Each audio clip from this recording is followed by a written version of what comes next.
Nanalamig na ba sa'yo ang partner mo o ang mahal mo? Talaga bang may nagbago na sa kanya? O may kakaiba ka bang nararamdaman sa kanya? Yung dati ay sobrang sweet niya sa'yo. At ngayon ay nararamdaman mo talaga na unti-unti na siyang nagbago at dahan-dahang nawawala ang gana niya sa'yo.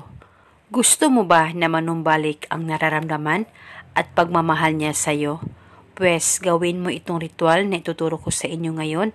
Dapat 100% kayong naniniwala sa mga ganitong pamamaraan.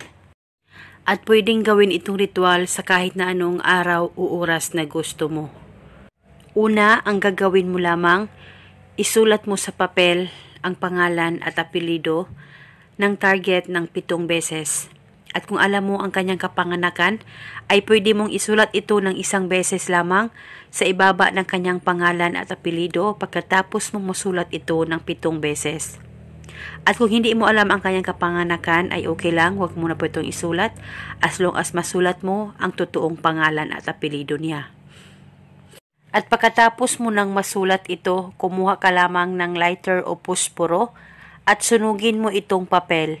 At pagkatapos mo nang masunog ito, kunin mo itong abo at ilagay ito sa plastic o ziploc kung meron ka. At kung wala naman kayong plastic, ay pwede mo itong balutin sa papel. At pagkatapos itago ito, pwede ito ilagay sa unan mo sa tuwing ikaw ay matutulog at pwede mo rin itong dalhin at paniguradong manumbalik ang sweetness at pagmamahal niya sa'yo at siya ay mababaliw ng husto sa'yo. Basta magtiwala ka lang. At itago itong ritual hanggang kailan mo gusto. At wala na po kayong kailangan pang banggitin o ibulong na spell. Basta gawin mo itong ritual na tama ang pagkagawa mo.